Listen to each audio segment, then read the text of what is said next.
celo smo vsi različni. Bil je pa to Sašo Debevec, ki nas bo svojo glasbeno spremljal skozi ta naš zaključni dogodek, Dnevov živ.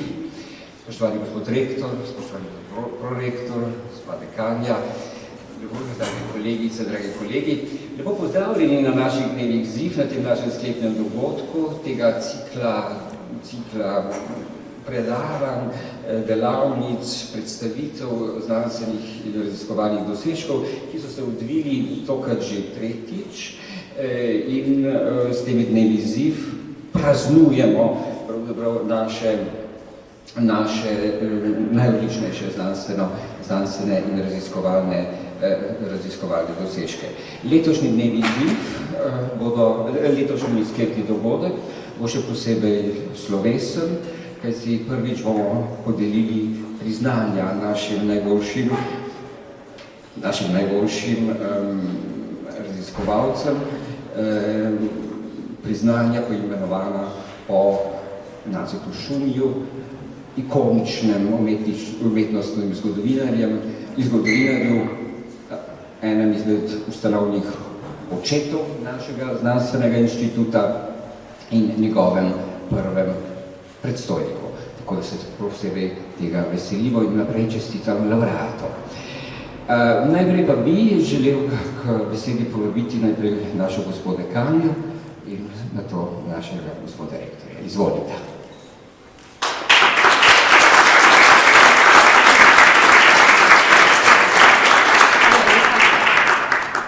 Spoštovani rektor Univerze v Ljubljani, spoštovani prorektor, spoštovani nagrajenci, spoštovani prodekan za raziskovalno delo in doktorski študij, dragi kolegi in kolegice, študentje in študentke, spoštovani gostje. Dobrodošli na zaključnem dogodku Dneva ziv 2025. Ti potekajo v istem tednu kot otvoritev Dnevov enakosti spolov, saj je bil ziv ustanovljen 8. marca. Današnja slovesnost, poimenovana tudi odlična FF, je namenjena predstavitvi najodličnejših raziskovalnih dosežkov raziskovalk in raziskovalcev Filozofske fakultete v letu 2023-2024 in podelitvi Šumijevih priznanj. Letos svojo raziskovalno dejavnost predstavlja program oddelka za psihologijo z vodjo profesorico doktorico Anjo Podlesek. Predstavitev je bila pred našo prireditvijo. Sicer pa imamo na Filozofski fakulteti 35 raziskovalnih programov, skoraj toliko, kot zastopamo strok. Predstavljajte si, koliko znanja prispeva Filozofska fakulteta v skupno zakladnico humanistike in družboslovja. Če se vprašamo, kaj je raziskovalna odličnost, odgovor ni enoznačen. Je to objava v prestižni reviji, ki prinese veliko število točk, odmevna prelomna monografija. Pri današnjih merilih, ki so storilnostno naravnana, bi marsikdo od genijev iz preteklosti, katerih odkritja so pomenila preobrat v znanosti, ne bil označen kot odličen raziskovalec. V humanistiki in družboslovju se kariera gradi počasneje kot v naravoslovnih znanostih in tehniki. Nekaj pa je gotovo. Naša generacija stoji na ramenih velikanov. Treba je poznati njihovo delo, da lahko raziskujemo za prihodnost. Za športne dosežke pravijo, da nadarjenost predstavlja morda 10% na poti do uspeha. Vse drugo je vaja in vztrajnost. Enako je v znanosti. Branje, raziskovanje, pisanje, trdo delo dan na dan. Letos bodo prvič podeljena Šumijeva priznanja. Še prej pa mi dovolite, da se ob dnevih ziv spomnim kolegic strokovnih delavk zaposlenih v ZIF-u, ki pomagajo raziskovalcem pri pripravah in vodenju projektov, in se njim in prodekanu Jeršetu, ki je odgovoren za delovanje ZIF-a, najlepše zahvaljujem za njihovo predano delo.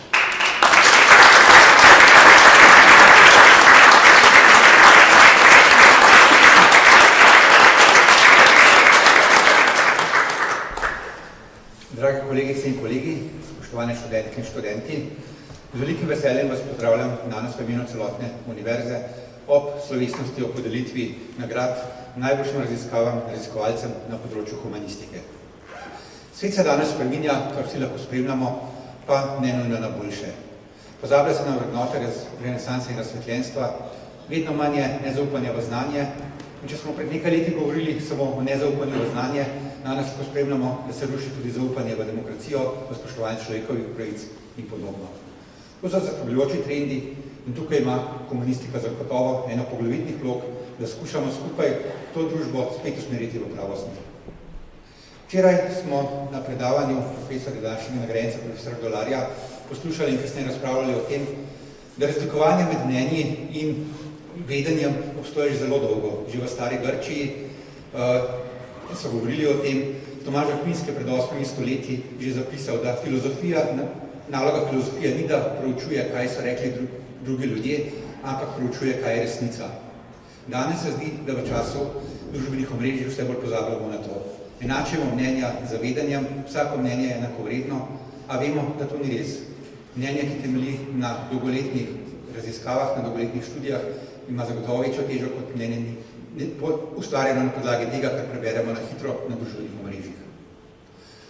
Družbo univerze moramo voditi, kot smo jo vodili v preteklosti, in sam imam vedno bolj pogosto občutek, da je čas za novo renesanso, za novo razsvetljenstvo, da bomo ponovno spremenili to družbo. In tukaj moramo biti univerze na čelu in eno ključnih področij je tukaj zagotovo komunistika, na katero se je morda v preteklih desetletjih nekoliko pozabljalo, se je dejalo nekoliko v stran ob vsem tehnološkem razvoju, a danes lahko vidimo, da brez družboslovja, brez komunistike tudi tehnološki razvoj šepa. Zato sem vesel, da smo velika univerza, celotna univerza, kjer gojimo vsa področja, ki so pomembna za razvoj družbe, in verjamem, da bomo lahko, če bomo skupaj delovali tako kot do sedaj, še naprej vodili to družbo v pravo smer in skrbeli za to, da se bomo vsi skupaj premaknili kot človeška družba naprej. Našim nagrajencem iskrene čestitke in lep dogodek. Hvala lepa.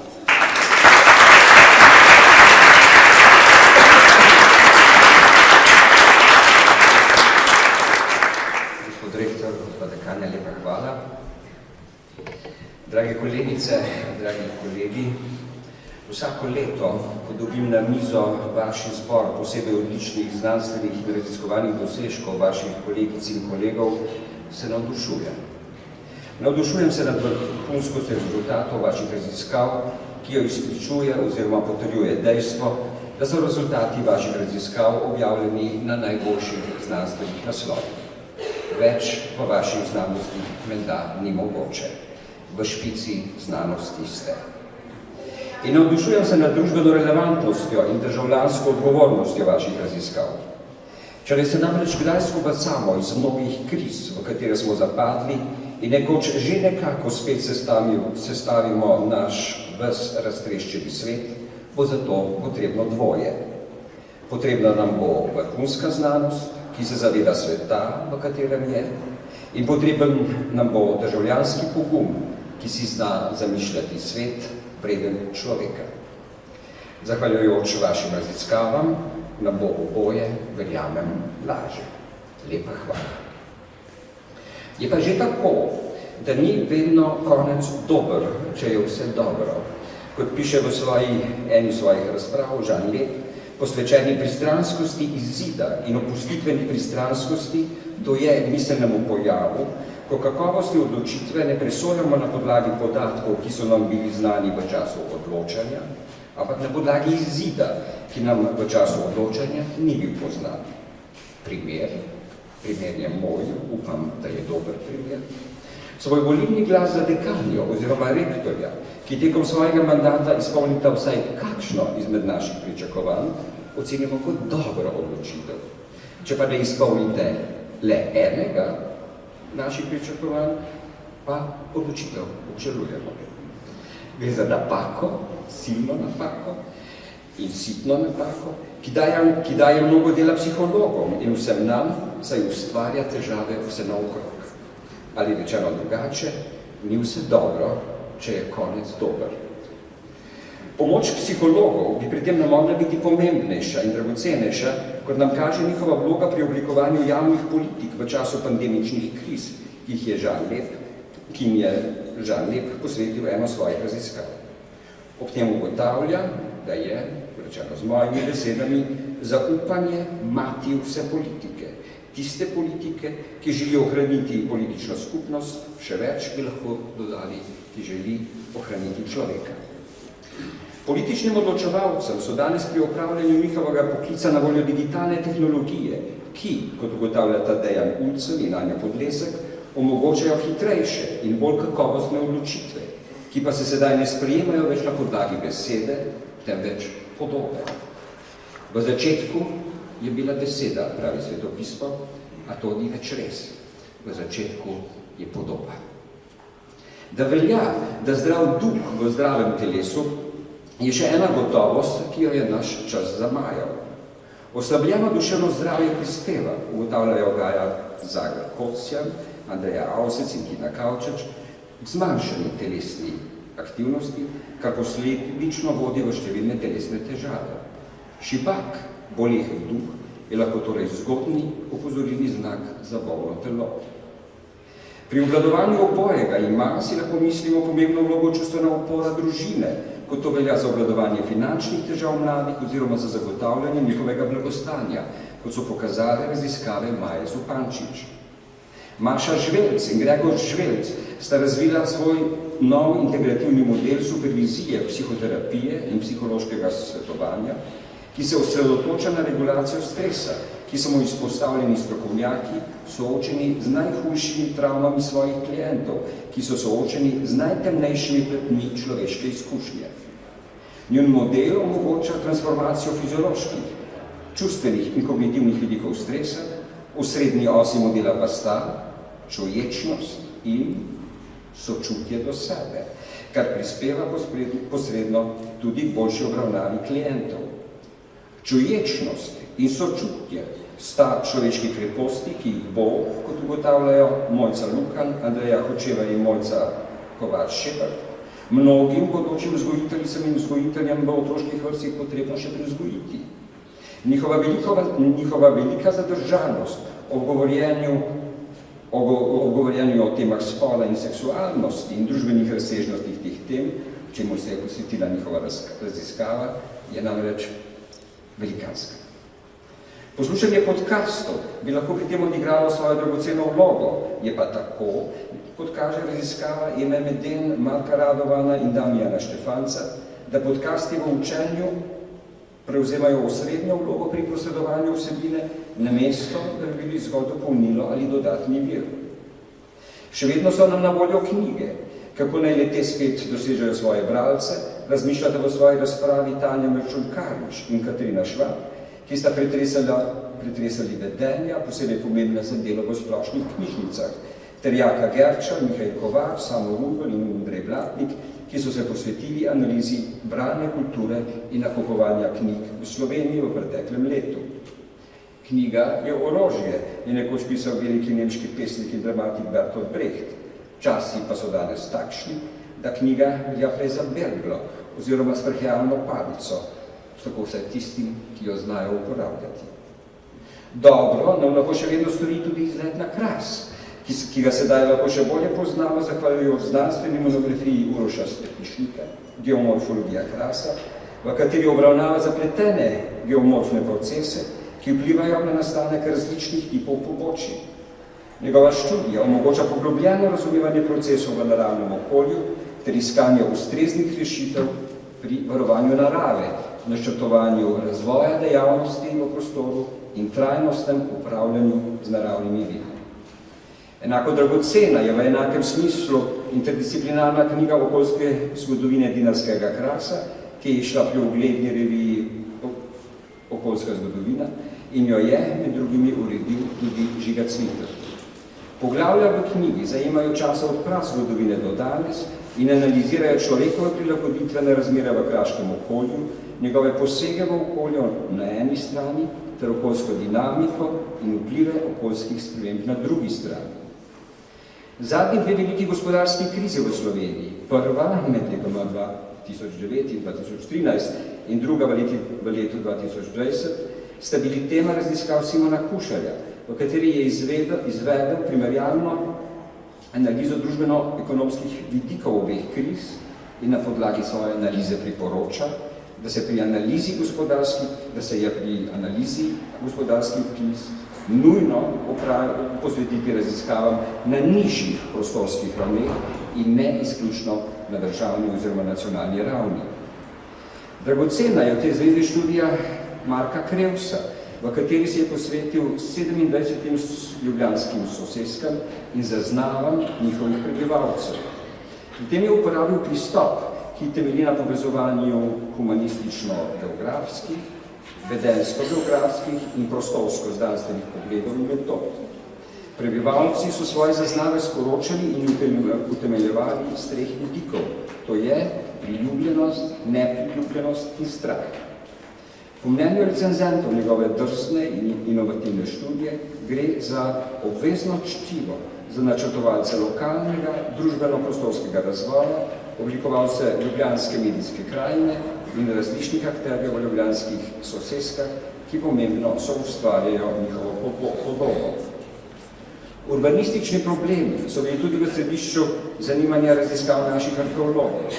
Katarina Zanjer je skupaj s sodelavci z Geološkega zavoda Slovenije in oddelka za geologijo Naravoslovno-tehnične fakultete Univerze v Ljubljani vzela v pretres rimski municipi Neviotonon v Panoniji, to je današnje Grnovo, Petra Vojakovič, Luka Ruškovnjak, Agni Prijatelj, Branko Mušič, Barbara Horn in Matija Češner, pa Gradišče Pulgard nad Igom, kjer so proučevali urbanizem jugovzhodnega alpskega prostora v starejši železni dobi. Njihove ugotovitve prinašajo pomembne informacije o nastanku in značilnosti prvih evropskih mest ali celo zgodnjih držav. Was ich unter Beweis stellen möchte. Nekdanje nemško oziroma avstrijsko navdušenje nad danes slovenskimi gorami je tema študije Mojce Peternel o delovanju nemškega in avstrijskega planinskega društva v času njegove ustanovitve pa do konca prve svetovne vojne. Slovenski odgovor na to nemško-avstrijsko navdušenje je bil seveda malo presenetljivo nikar. Kako reče v slovenščini, kar najbolj prav in kar najbolj prepričljivo ne nikar, pa je tema razprave Kristine Gregorčič, Gašperja Ilca in Jakoba Lenarčiča.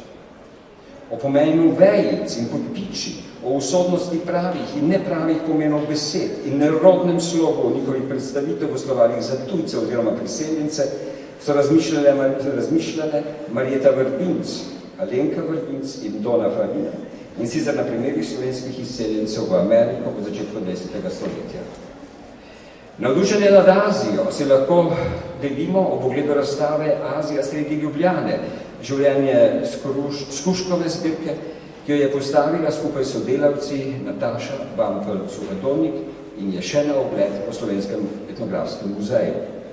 Ne le zbirka, tudi razstava je muzejski dragulj, saj nam v razkošnih živih barvah prikazuje na vse razborljivo življenjsko zgodbo avstro-ogrskega mornariškega častnika Ivana Skuška in s tem zgodbo vseh nas, če smo le kje tujci. Kako je to, če je človek nekje tujec, če tudi je doma, nam kaže pretresljiva analiza poročanja o muslimanih na slovenski televizijski nacionalki, ki je opravil Igor Jurekovič in ugotovil, da je to poročanje vse prešpikano, s prikrito, prav potuhnjeno islamofobijo. Streznitvena so tudi spoznanja Anje Zalta in Primoža Kraševca iz njune razprave o novem sistemskem rasizmu, narejene na spremljanju usod podsaharskih Afričanov v Tuniziji. Njuna teza je, da je rasizacija na podlagi vere oziroma barve kože del kompleksnejše družbene dinamike, ki jo določa kapitalistični način proizvodnje, ki zaradi svojih notranjih protislovij hkrati zahteva in izloča človeško delovno silo. Tujci, migranti, predstavljajo presežno prebivalstvo, ki zaradi tega, ker ga kapitalistični trgi ne uspejo disciplinirati, velja za nevarno, zato spada pod pristojnost policije. Ta proces policijskega obvladovanja presežnih populacij konstituira sodobni sistemski rasizem kot poseben način državne politike, pri čemer je rasa rezultat procesa rasizacije in ni določena s svojimi biološkimi, verskimi, etičnimi ali kulturnimi značilnostmi. Ali rečeno drugače, vsak čas je lahko vsakdo izmed nas že nekako presežen, izvržen, že nekako odveč, že nekako neprave barve. Da bi se to ne zgodilo, nam je lahko v ozaveščene in vračanje poguma umetnost, poezija, o čemer priča študija Danica Črče o razblinjanju evropocentrističnih patriarhalnih konstruktov rase in spola, ki jo je napisala na podlagi svojih raziskav avstralske staroselske poezije. Njena študija pokaže, da je staroselska poezija z razblinjanjem lažnih predpostav, ustvarjenih na osnovi dualistične paradigme, ki enim družbenim skupinam in kulturam pripisuje status inferiornosti in drugim status superiornosti, staroselcem vračala dostojanstvo in upanje. Spet bomo brali v teh naših časih, ki nam dajo tako malo upanja in so premnoge že oropali vsega dostojanstva, tudi Berto von Suttner, svobodomislico in pacifistko, ki je Johann Georg Lubhofer posvetil svojo študijo. Brali pa bomo tudi velike stave, denimo Livijevo zgodovino Rima, ki nam jo, drugo peterico knjig, v svojem imenitnem prevodu podarjata David Mourin in Aleš Mar. Zgodovina slovenskega literarnega prevoda je tema monumentalnega dela številnih avtoric in avtorjev, ki pa ga je uredila Nike Kocijančič-Pokorna. Prevod je vedno ubesedovanje drugosti in njej sta se v svoji študiji posvetila Mojca Krevel in Michel Gaspar. Svojo posebno pozornost sta pri tem namenili našemu času, času podivjane globalizacije. Spoznaj samega sebe je maksima, pišeta, ki je za razumevanje drugosti danes obenem tako zelo nujna, kakor je vsaj na prvi pogled čudno paradoksalno. Enotnost identitete in diference kot absolutnost vse relativnosti, hujši in grepenenje po drugačni logiki, pa je naslov razprave Jane Roška, v kateri si je ob analizi in premišljavanju spisov kitajskega filozofa iz 4. stoletja pred našim štetjem, Huixija, sprašuje, ali je mogoče razviti teoretske metode za uskladitev absolutnih načel z relativnimi. Njena razprava premika naše razumevanje sodobne epistemologije znanosti in teorije znanosti. Glasbo in njeno družbeno vlogo in pomen lahko sedaj bolje razumemo, zahvaljujoč znanstveni monografiji Leona Stefanija z naslovom Sociologija glasbe, zgodovina, teorija, metodologija in praksa. Levobaročna umetnost nam je s svojimi finimi analizami ikonografije živalskih emblemov v spominski knjigi Ljubljanske plemiške družbe svetega Dizma še enkrat približal Tine Gerl, sijajni pisec, ki nikoli ne razočara. Spomin, veliko manj ali prav nič očrljiv, pa je bil tudi tema raziskav Beti Žerovc, ki interpretacijam modernističnih spomenikov socialistične Jugoslavije se je posvetila. Eno izmed vprašanj, osrednje vprašanje, ki si ga je zastavila, je bilo, zakaj je socialistični sistem namesto vsakomur dostopnih spomenikov ustvarjal abstraktne, včasih povsem hermetične objekte, ki jih veliko ljudi ne more razumeti. Vendar prav zato si lahko mislimo o prebiranju njene študije, saj je socialistični sistem pač bil abstraktna, diskursivna forma, njegovi spomeniki pa, kot bi drzna teza Beti Žerovc, trojanski konj kapitalizma. Zakaj v indoevropskih jezikih nimamo besed za neposredni opis vonjav, zaradi česar nam ne preostane drugega, kot da von vrtnice imenujemo preprosto sladek? To je vprašanje, ki se ga v svoji knjigi Kaj je ta von, filozofija olfaktornega, zastavlja Simon Hajdini in pri tem izhaja iz dveh drznih tez. Prvič, da je kapitalistično ekonomijo treba koncipirati kot upravljanje odpadkov, in drugič, da če sledimo filozofsko najbolj razvrednotenemu čutu, namreč vonju, lahko bolje razumemo osrednja, sodobna in večna filozofska, psihoanalitična in politična vprašanja resnice, seksualnosti in eksploatacije. Tu nekaj smrdi.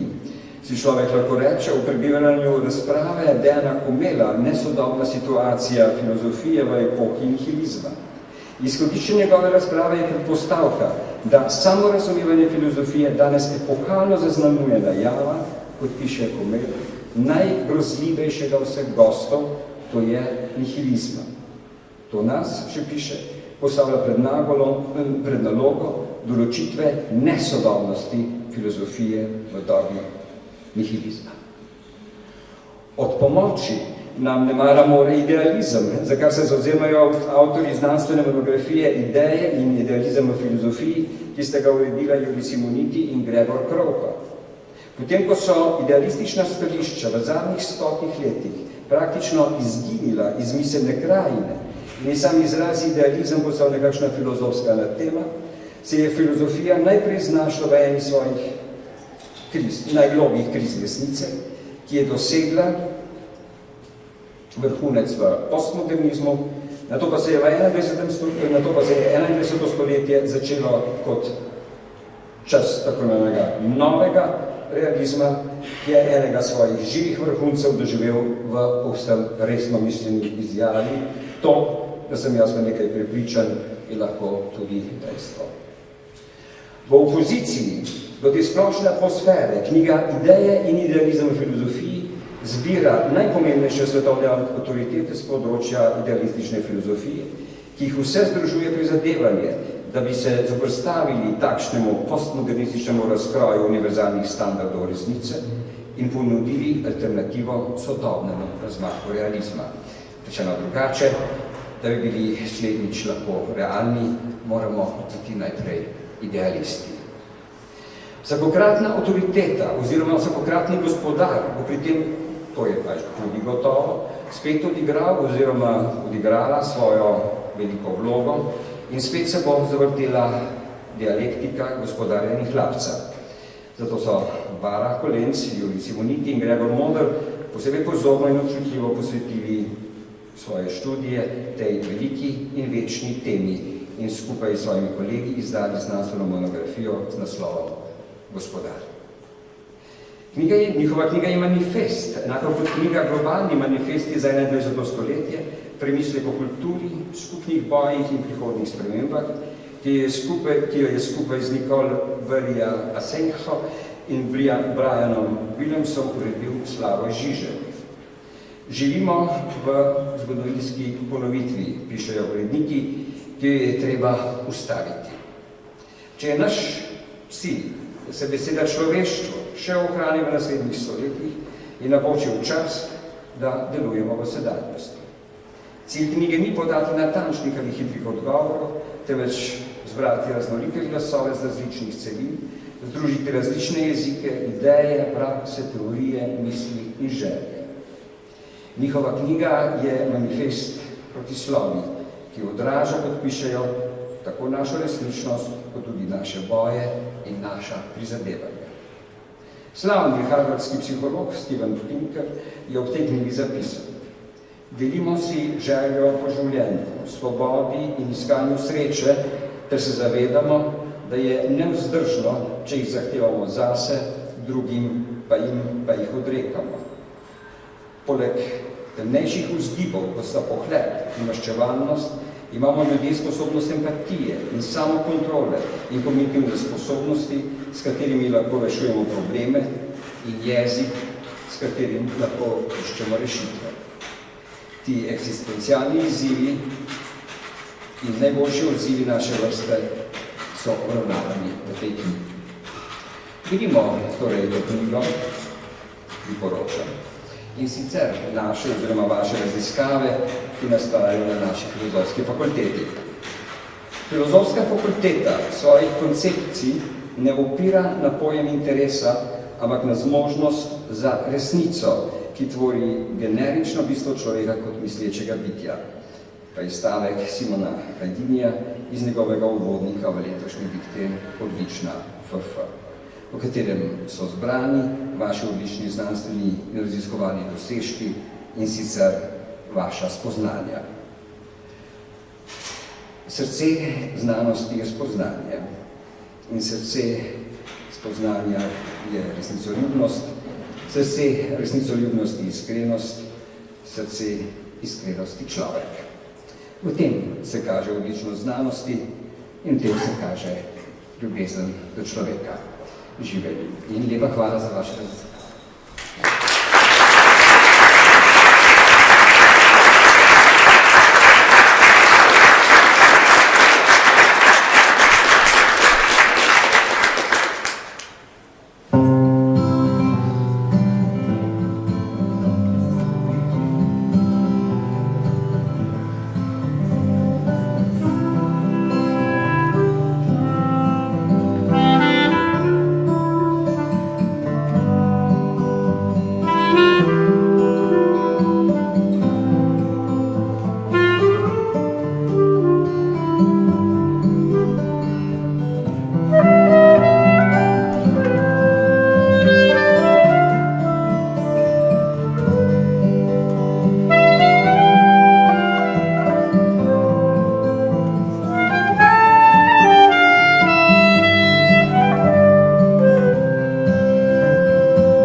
In sedaj, če sklepno najslovesnejše dejanje tega naših dnevov odziv, namreč podelitev Šumijevih priznanj.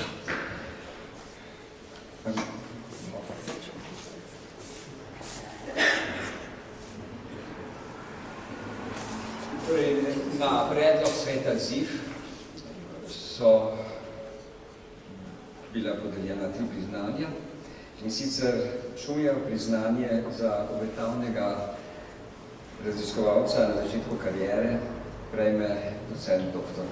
Žan Veljak.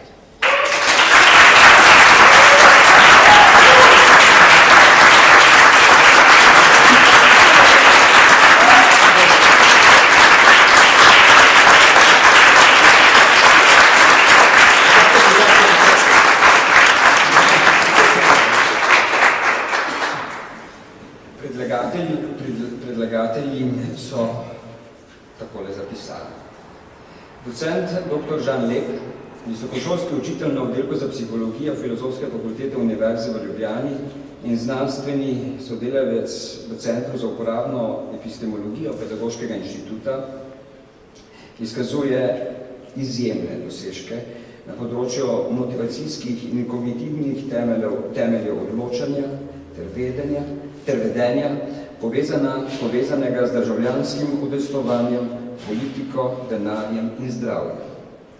V zadnjih letih se je v svojem delu posvečal predvsem ključnim izzivom sodobne mladine, kot so ekonomska negotovost, državljanska identiteta, podnebna anksioznost, finančna pismenost in učni dosežki. Kljub mladosti se z obsežno bibliografijo uvršča med najuspešnejše raziskovalce na področju psihologije, pri čemer je objavil vrsto visoko citiranih člankov v prestižnih revijah in souredil 2 znanstveni monografiji. Njegove raziskave temeljuje na sodobnih metodoloških pristopih, pomembno pa prispeva tudi k razvoju in validaciji psiholoških merskih pripomočkov za slovenski prostor. Dejavno sodeluje z domačimi in mednarodnimi raziskovalci, tudi kot vodja bilateralnega projekta. V intenzivnem sodelovanju z mediji skrbi za družbeno odgovorno komunikacijo znanstvenih izsledkov, uveljavil pa se je tudi kot odličen visokošolski učitelj. Je tudi recenzent za več domačih in visoko rangiranih mednarodnih znanstvenih revij, kar dodatno potrjuje njegovo znanstveno odličnost. Čestitam.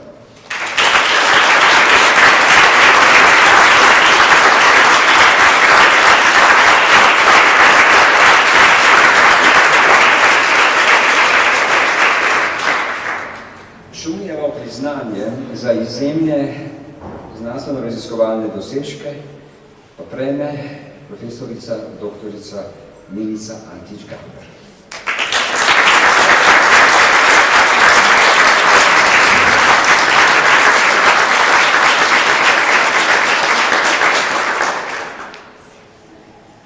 Takole so zapisali predlagatelji. Osrednje raziskovalno vodilo profesorice Milice Antić-Gaber je bilo vedno usmerjeno na možnosti vplivanja na konkretne družbene spremembe, ne glede na to, ali se je ukvarjala z izzivi neenakosti spolov v politiki ali v akademskem okolju, ali pa z vprašanji diskriminiranja marginalnih skupin, kot so priseljenke in osebe na prestajanju kazenskih sankcij. Prav to je bil tudi osrednji cilj evropskega projekta Giving Growth, Horizon 2020, ki ga je profesorica vodila na Filozofski fakulteti v letih 2018-2022. V okviru tega projekta so bili na fakulteti prvič izvedene analize o vplivu spola na akademsko kariero zaposlenih. Raziskava je razkrila velik primanjkljaj pri spremljanju ustreznih statistik, ki je vzpostavila mehanizme za tovrstne analize v prihodnje. Najpomembnejši doprinos projekta je bil sprejem načrta za uveljavljanje enakosti spolov, s katerim je Filozofska fakulteta postala prva visokošolska inštitucija v Sloveniji, ki je sprejela tak načrt. Projekt je prinesel tudi analizo stanja na področju spolnega nadlegovanja, kar je prispevalo k spremembi zastarelega pravilnika univerze o varovanju dostojanstva zaposlenih. Na podlagi rezultatov tega projekta in ob veliki angažiranosti raziskovalk so bile na Filozofski fakulteti sprejete posebne strokovne smernice za preprečevanje spolnega in drugega nadlegovanja, trpinčenja in nasilja, ter uvedene tako imenovane varne osebe, mehanizem zaupne osebe, mehanizem, ki ga je na to prevzela tudi Univerza v Ljubljani z vsemi svojimi članicami. Giving Growth je bil formalni okvir za prelomne spremembe, ki so v akademskem prostoru upoštevale dimenzijo spola. Sprejete so bile smernice za vključevanje perspektive in dimenzije spola v raziskovanje in pedagoški proces. Uvedeni so bili dnevi enakosti spolov na Filozofski fakulteti. Profesorica Milica Antić-Gaber je na podlagi pridobljenih znanih in izkušenj prispevala k pripravi podobnih dokumentov na drugih inštitucijah in na nacionalni ravni. S tem je profesorica svojo raziskovalno ekipo postavila nove temelje za zagotavljanje enakosti in pravičnosti v univerzitetnem prostoru ter pionirsko posebej na področje, ki je bilo prej večinoma neregulirano. Čestitamo.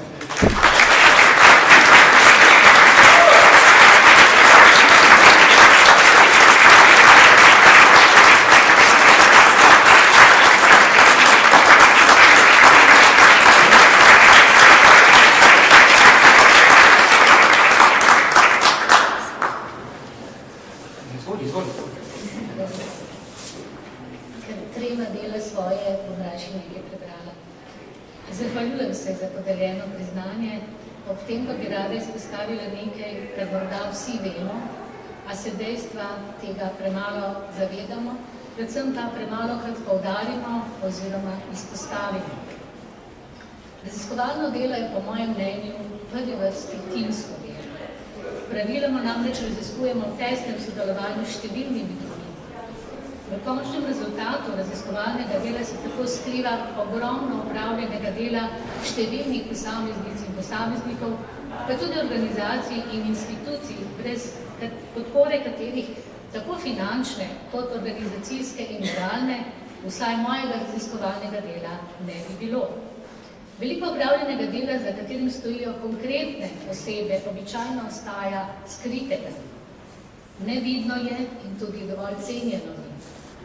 Zato naj mi bo dovoljeno, da se vsaj ob tej priložnosti zahvalim vsem, ki ste me pri mojem raziskovalnem delu podpirali v vodstvu Filozofske fakultete, v Znanstvenem inštitutu Filozofske fakultete, vse sodelavke in sodelavci, kakor tudi kolegi in kolegice po različnih oddelkih Filozofske fakultete, ki ste skupaj z menoj ustvarjali to, kar se je potem oblikovalo v načrtu enakosti shoda za Filozofski fakultet. Tu ste sodelovali profesori, profesorice, strokovne službe, študenti in študentke. Vsem hvala lepo. Brez vas tega ne bi bilo mogoče narediti. Najbolj pa so za to priznanje zaslužne in zaslužni moje najtesnejše sodelavke in najtesnejši sodelavci. Zahvaljujem se jim za številne predolge sestanke, številne predloge, prodorne ideje, dolge ure pregledanja, pa tudi kratke stike in težavne trenutke. V vseh teh letih se vas je nabralo veliko. Ne moram vseh našteti, predolgo bi bilo, pa tudi zato, ker je očitno, kdo ste. Med drugim tudi zato, ker ste številni danes tukaj. Hvala vsem.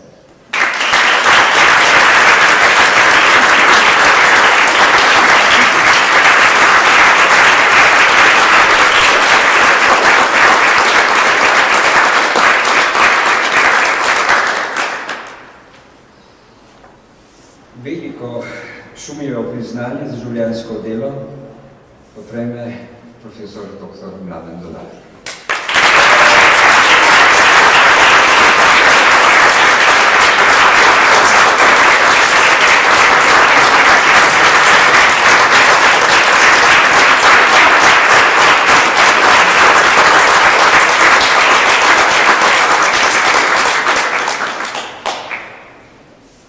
Profesor dr. Mladen Dolar je svetovna korifeja na področju filozofije in humanistike nasploh.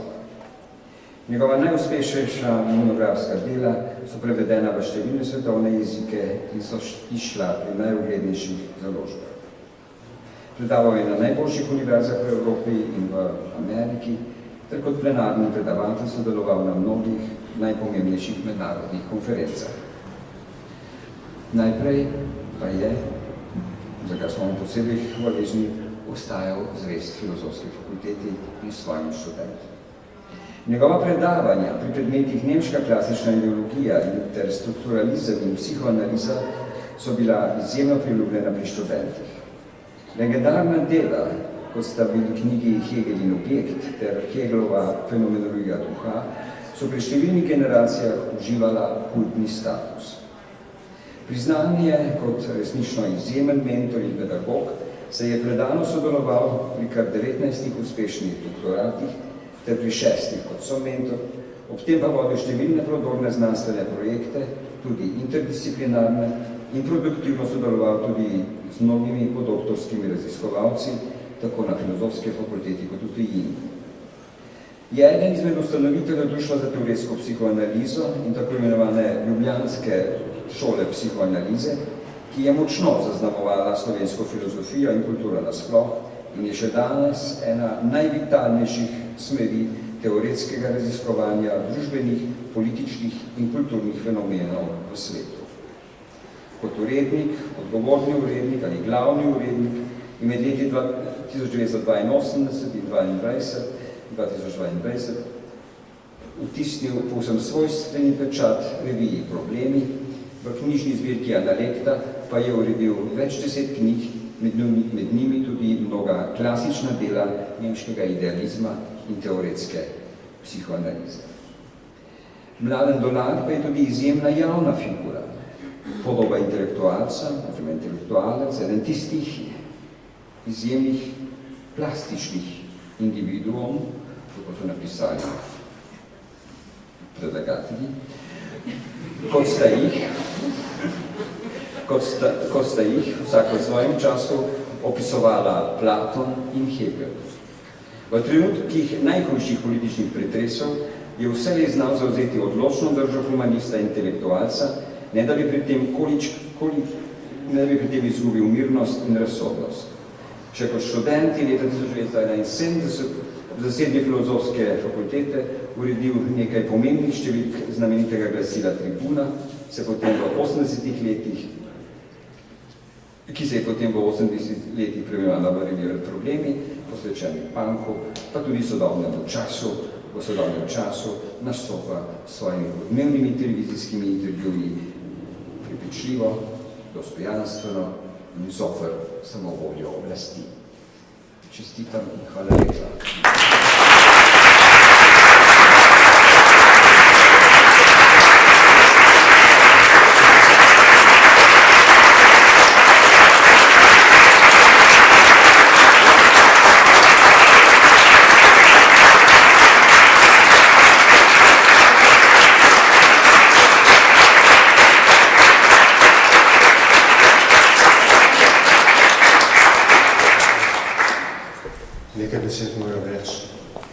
Res mi je veliko čast, najlepša hvala za to priznanje.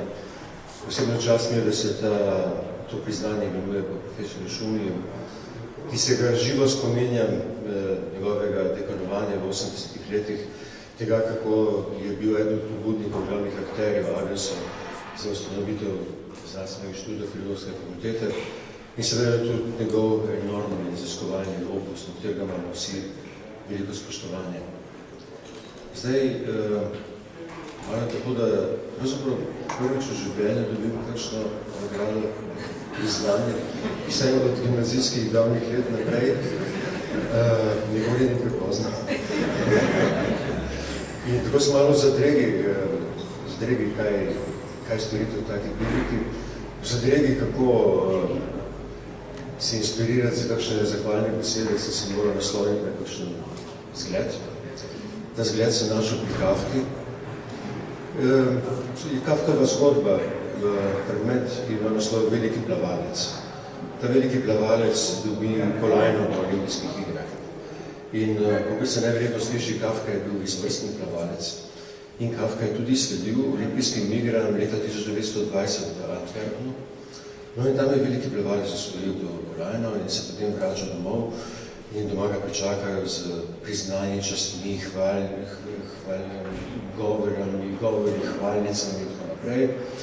In potem, ko se mora zahvaliti, reče, res najlepša hvala, veliko čast mi je, res sem dobil to olimpijsko kolajno, ampak jaz ne znam plavati. In tako se malo počutim kot ta dobitnik kolajne s plavanjem, ki ne zna plavati. Ker bolj, ko napreduje moje delo, moja karijera, bolj, ko prihajam leta, bolj manj vem, kaj je to filozofija in čemu služi to, kar počnem. Malo je to povezano moče z naravo filozofije, sokratsko usodo filozofije, da več ko v filozofiji vemo, bolj se zavedamo svoje lastne nevednosti. Še bolj je pa to povezano z radikalnimi premenami časa, ker konec koncev pisal sem se na Filozofsko fakulteto leta 1969, kjer je še ne vdajal duh maja 68, duh zavesti o možnosti radikalne transformacije in tudi ta teorija, za katero sem se zavzemal od naslanjajočo se na Hegla, na Marxa, na Freuda, na strukturalizem, psihoanalizo Lacana, je ves čas nekako živela v tem duhu možne radikalne transformacije sveta, ki se odpira, ki ga je možno spremeniti. In zdaj, ko sem nekako na koncu svoje karijere, končujem v nekem popolnoma drugem svetu, radikalno spremenjenem svetu, v katerem je videti, da filozofija nima več svojega mesta in da tista teorija, tista kritična teorija, za katero sam stojim, se kaže v vsej svoji nemoči. In iz tega ne bi želel potegniti kakšnega resigniranega sklepa, niti najmanj. Prav nasprotno mislim, da je to zavedanje o nemoči in nevednosti mora biti vir za pogum in za ustrajanje. Ker če kaj danes, ko nasprotno s tistimi časi, od tega sem opisal, je videti, da je svet nabregel maloro, ta filozofija odrinjena na stran, ta kritična misel odrinjena na stran, potrebna bolj kot kdajkoli prej. In tako se bom letos upokojil, kar se zadeva Filozofsko fakulteto, ampak svet je takšen, da se nikakor ne morem upokojiti. Če dobi človek nagrado za priznanje za življenjsko delo, potem je videti, da je to delo nekako zaključeno. Ampak to priznanje jemljem nekako v prav nasprotnem duhu. Ne more biti zaključeno. Mislim, zdaj ne da se začenja, ampak zdaj je potrebno ravno, če je to delo kaj vredno, vztrajati pri njem v nekem času, ki je videti, da nastavlja temu gluha ušesa. Če kdaj je zdaj potrebna filozofija. Hvala.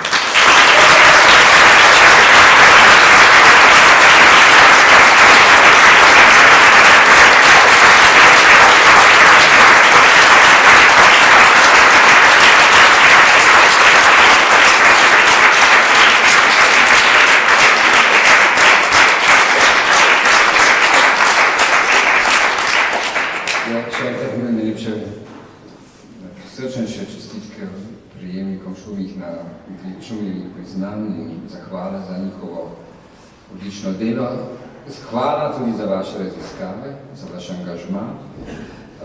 Hvala za vaš obisk in seveda mi ostane tista najprijetnejša stvar, najlahkotnejša stvar, da vas povabim na skromen sprejem. Ob tem nas pa bo še zmeraj spremljal Sašo Debelec, ki bo črpal iz zimzelene slovenske popevke. Lepo popoldne, dobrodošli.